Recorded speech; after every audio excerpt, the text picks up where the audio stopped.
大家好呀，我是云飞。我刚买华为 Mate 60那会儿，不就出了视频说动画暴打MIUI？那么究竟在哪些地方鸿蒙 4.0 的动画会比MIUI 14要好呢？它们之间的差别如何？今天我将带大家一起来看看 MIUI 应该学习哪些地方。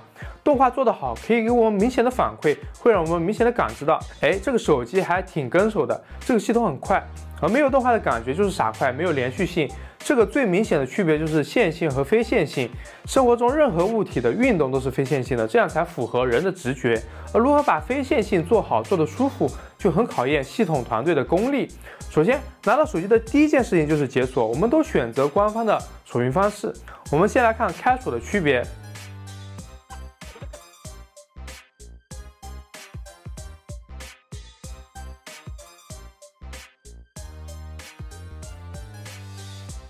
然后是锁屏，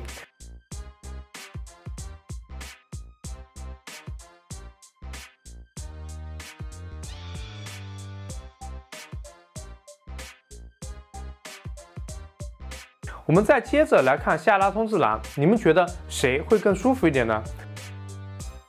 我们再来仔细的看一遍，可以发现鸿蒙的状态栏下拉需要滑动更长的距离，小米的只需要稍微滑动一下就触发了。那么你们觉得谁看起来更流畅一点呢？我认为是鸿蒙 4.0。MIUI 固然很快，但说句真的就是傻快，没有动画的延续性，系统的相关性不强。我们来仔细的看鸿蒙时间显示是如何来的。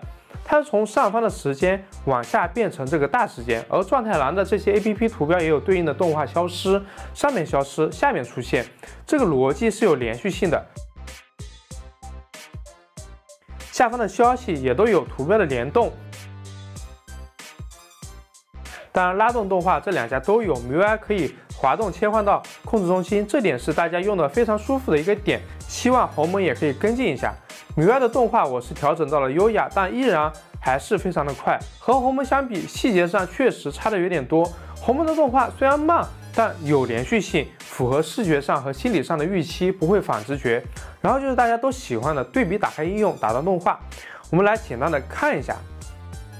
这个区别我倒是觉得没有那么大，就是实现的效果选择不一样。MIUI 是绘制了图标动画，图标会有动画效果，一些系统的甚至有专门的效果，比如说设置、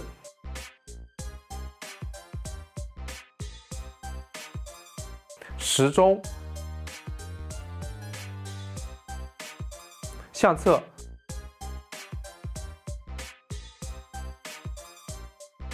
而鸿蒙 4.0 是有回弹效果，就是会有一点 Q 的感觉，返回桌面的图标是先变成正常图标的大小，然后再回弹变大。在一些系统 APP 里面，它下面会有一个小横条，上滑可以呼出快捷方式，这一点是很不错的一点。这两种方案都很不错，真的是各有千秋，百花齐放。但鸿蒙 4.0 还是在系统的延续性上会做得更下功夫一点，这又如何谈起呢？我们都知道，应用从哪里点进去，我们直接返回桌面就是会缩小回到原来的地方，这点大家都可以做到了。但如果我们再加一个步骤，我们从最近任务栏点击空白回到桌面，滑到别的页面，然后再进入，这个时候我们返回桌面，鸿蒙还是回到原来的米家，而MIUI就是直接缩小，消失在桌面中间偏上的位置。这点，比如我们从任务栏进入设置，然后返回桌面，也可以得到同样的效果。我是觉得鸿蒙在这点考虑的是很到位的，确实符合逻辑，也保证了视觉效果的统一性。MIUI 在这方面还得研究研究。我们依然从状态栏进入设置，可以看到MIUI 和鸿蒙其实都挺像的，布局上都类似。我们下拉你会发现小米的设置变到了中间，而且是原来的隐藏消失，中间的设置出来。鸿蒙依然是在左上角，不过是在下拉的时候缩小且固定在左上，这点就是他们系统层面上的一些小细节。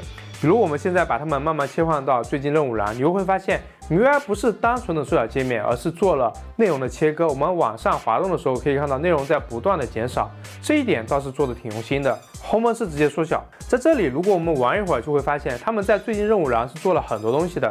MIUI 的这个瀑布后台上滑阶段的动画做的是很用心的，做的很不错，非线性调的也是非常的好。如果整个系统都有这种感觉，我就肯定要吹爆。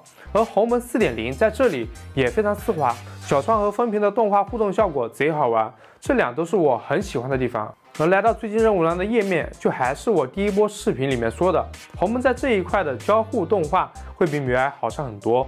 鸿蒙动画很灵性，不管是拖动还是清理都很不错。我们放慢来仔细观察一下它这一块的动效，然后它后台清理，大家也可以看得出来，它不同层级之间它是会有区别的，这个我觉得非常细节的一个点啊。MIUI 在这一块好像突然又没有了刚才的灵动，只有单独的任务卡片会有一些效果，但在整体上没有一点动画，就像彼此是分割开的一样。是的，我就是这种感觉。我们再来看一下他们后台清理的一个动效。